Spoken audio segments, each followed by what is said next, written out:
கிருஷ்ணகிரி மாவட்டம் ஓசூர் மாநகராட்சியில் வசிக்கும் வடமாநில பெற்றோர்கள் தங்கள் குழந்தைகளுக்கு தமிழ் பாடத்தை விருப்ப பாடமாக தேர்வு செய்துள்ளனர்.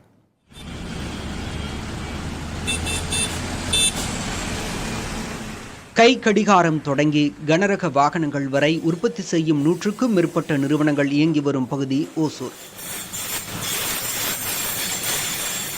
இங்கு 3000க்கும் மேற்பட்ட சிறு குறு நடுத்தர தொழில் நிறுவனங்கள் இயங்கி வருகின்றன.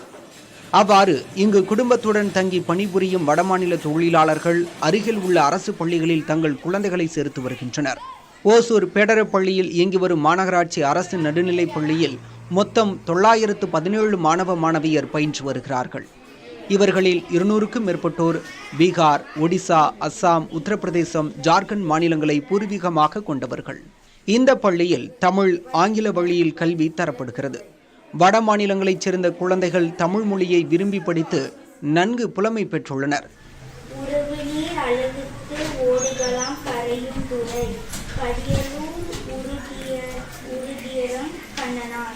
சர்வசாதாரணமாக தமிழ் பேசுகின்றனர். First standard, second standard private ஸ்கூலில் படித்தேன். 3ஆவதுலேருந்து அந்த கவர்மெண்ட் ஸ்கூலில் வந்து கொரோனா டைம் அப்போ சேர்ந்தது.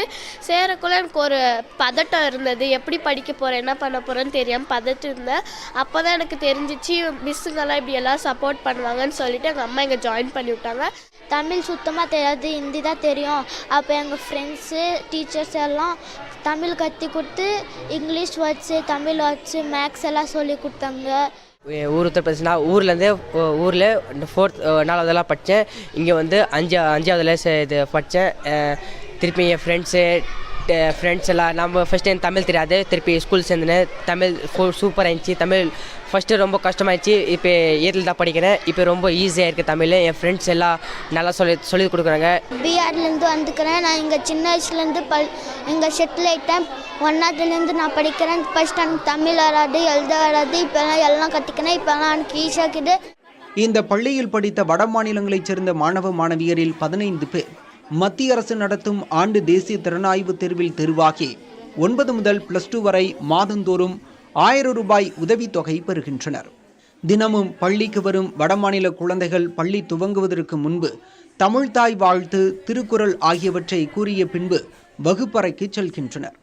வட மாநிலங்களை பூர்வீகமாக கொண்ட இந்த குழந்தைகள் தமிழில் சரளமாக பேச, எழுத, படிக்கச் செய்கின்றனர்.